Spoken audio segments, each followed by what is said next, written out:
In November 1918, the German Empire collapsed in a storm of anti-war sentiment and revolution. What replaced it was a liberal parliamentary democracy, the first time that such a political system had been tried in a unified German state. To quote Ian Kershaw, "The revolution was not fabricated by Bolshevik sympathizers and unpatriotic troublemakers, but grew out of the profound disillusionment and rising unrest, which had set in even as early as 1915, and from 1916 onwards had flowed into what finally became a torrent of disaffection. The society, which had seemingly entered the war in total patriotic unity, ended it completely riven and traumatized by the experience.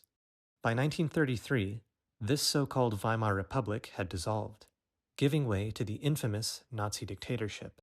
We have to ask ourselves, who was a friend to liberal democracy? Who was its enemy? To answer these questions, we should analyze each major political movement. The political program of the nationalists was inherently against the existence of the Weimar Republic. In the two national elections of 1924, they received 20% of the vote. Quoting Evans, "1 in 5 people who cast their ballot in these elections thus did so for a party that made it clear from the outset that it regarded the Weimar Republic as utterly illegitimate and called for a restoration of the Bismarckian Reich and the return of the Kaiser." The party came to the internal conclusion, following electoral disappointment in 1928, that it must become more rigid and right-wing. In 1931, the nationalists adopted a new program which called for an aggressive foreign policy, the return of monarchy, and the delegitimization and weakening of the Reichstag. Following Ebert's death on the 28th of February 1925, Paul von Hindenburg was elected to the office of Reich President. He was, in the eyes of many Germans, and particularly the right, a much revered figurehead and a symbol par excellence of the old military and imperial order.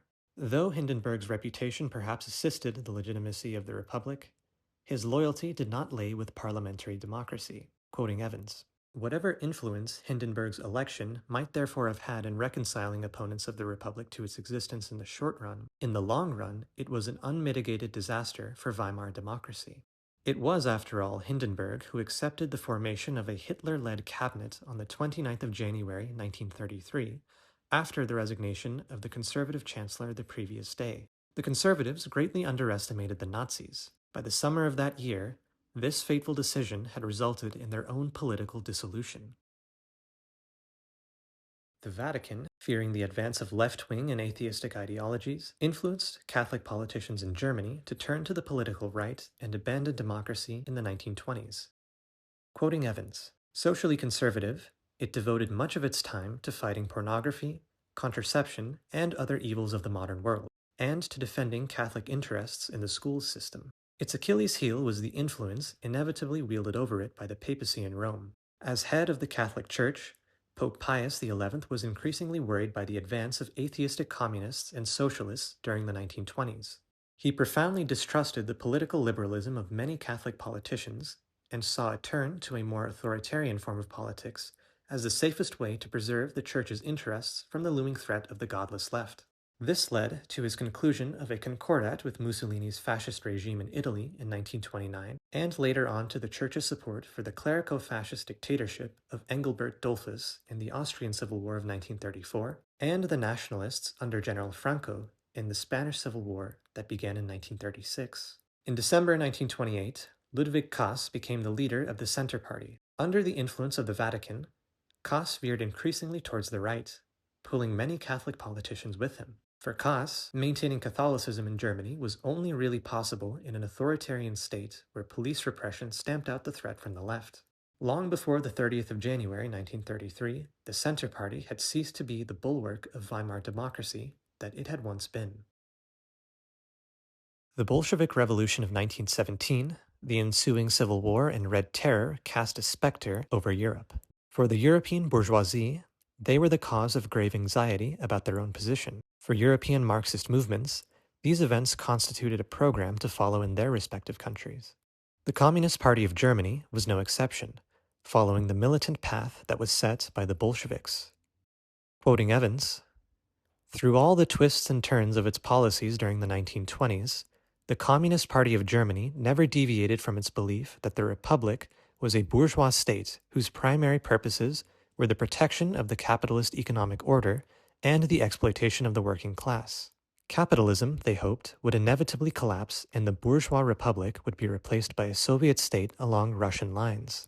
It was the duty of the Communist Party to bring this about as soon as possible. In the early years of the Republic, this meant preparing for an October Revolution in Germany by means of an armed revolt. But after the failure of the January Uprising in 1919, and the even more catastrophic collapse of plans for an uprising in 1923, this idea was put on hold. Also in early 1919, the Communists seized control of Bavaria, transforming it into a Soviet. This sparked a civil conflict with the Free Corps, which resulted in the Communists' defeat and the loss of 606 lives. It's worth noting that these events in Bavaria turned Munich into a hotbed of extreme right politics for years to come. This was exactly the kind of environment in which the Nazi Party could even come about. The roots of the SPD went back to 1863 as the only mass Marxist political movement on Earth. After the end of the anti-socialist laws in 1890, the SPD attracted the most popular support of any party in Germany. It supported Germany's effort in the First World War, leading to a split between pro- and anti-war factions, the latter going on to become the Independent Social Democrats and eventually the Communist Party.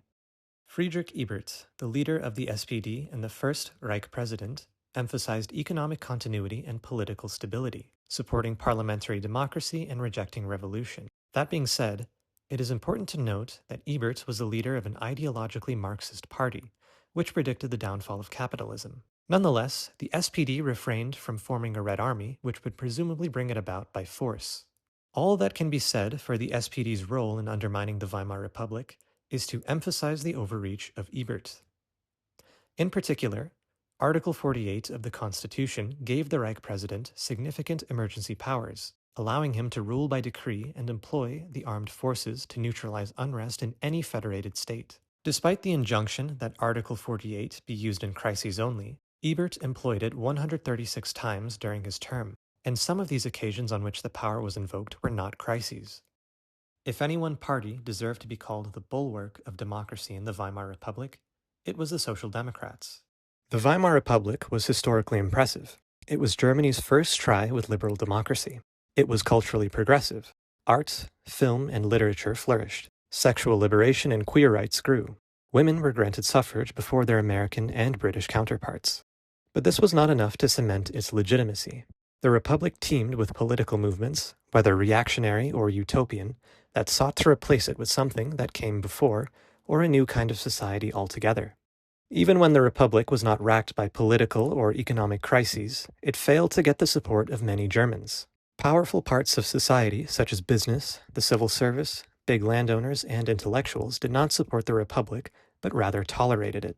The death knell of the Republic was the Great Depression. Material privation was staggering. By October 1932, half of the German workforce was partially or fully unemployed. In this environment, the two major extremist parties which advocated a radical break with the Republic found new electoral life. Nothing about the Nazi seizure of power was inevitable. Take away a lost war, a sense of national humiliation, a toxic mixture of utopian and violent ideologies, the worst economic disaster in modern history, and maybe the Republic could have succeeded. And consequently, maybe millions of lives could have been saved.